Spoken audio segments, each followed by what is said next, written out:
দর্শক শ্রোতা শুনেন দিয়া মোহন, 8 বছরের মেয়ে কেমনে হইল যে দর্শন, গাইব সেই কাহিনী,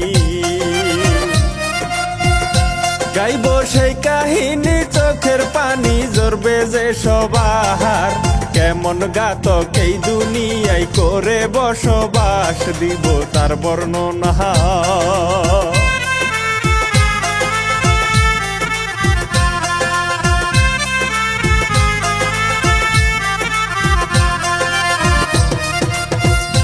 দিব তার বর্ণনা এই ঘটনা মাগুরা জেলায়, বাবা ছেলে কেমন করে এমনটা গটাই, নাই কি লজ্জা শরম,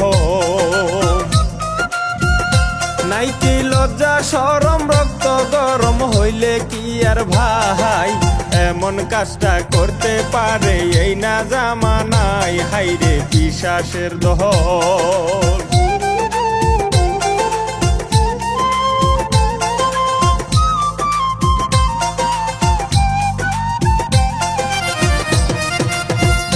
হাইরে পিশাচের দল, মনেতে তার ছিল যে শয়তানি, ছেলের বউয়ের সাথে একদিন করে নষ্টামি, ছেলে সবই জানে, ছেলে সবই জানে, এই ব্যাপারে করে বাহানা, বউয়ের গায়ে আঘাত করে সেই হারামজাদা, বিশ্বাস নাহি করে,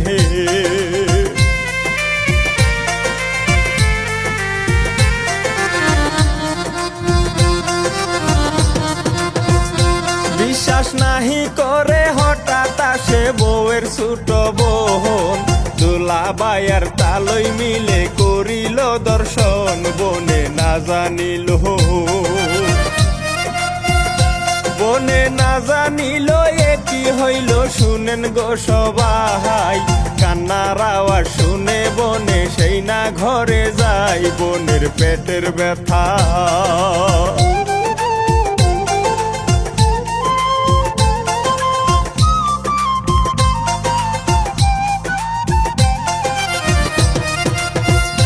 বোনের পেটের ব্যথা, গোড়াই মাথা করি কি উপায়, শাশুড়িকে ডেকে বনে ঘটনা জানাই, নিল হাসপাতালে,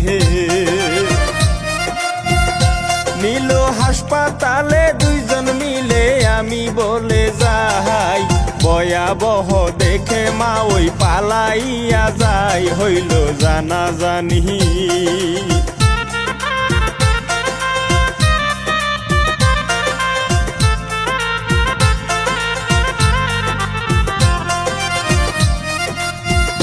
হইল জানা জানি, এই কাহিনী প্রচার হইয়া যায়, মিডিয়ার মাধ্যমে ভাইরাল হয় সারা বাংলায়, তুলপার হইল শুরু, তুলপার হইল শুরু, শুনলে পুরু জরবে গায়ের গাম, মানুষ হইয়া করলো কেমনে অমানুষের কাম, পুলিশ ধরলো তাদের,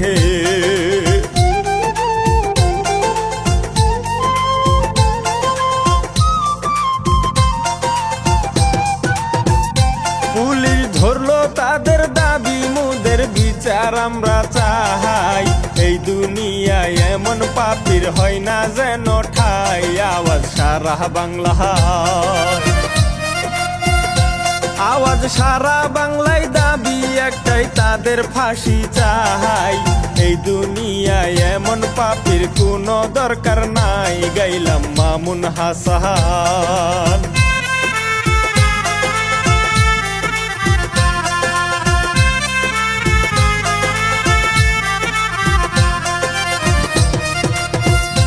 গাইলাম মামুন হাসান, লিখিয়াছেন হেলালুদ্দিন ভাই, ভুল ত্রুটি সবার কাছে ক্ষমা চেয়ে যাই, গেলাম বিদায় নিয়া,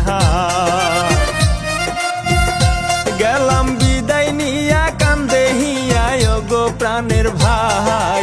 এসব কাণ্ড এই বাংলাতে দেখার ইচ্ছা নাই, আমি বিদায় নিলাম।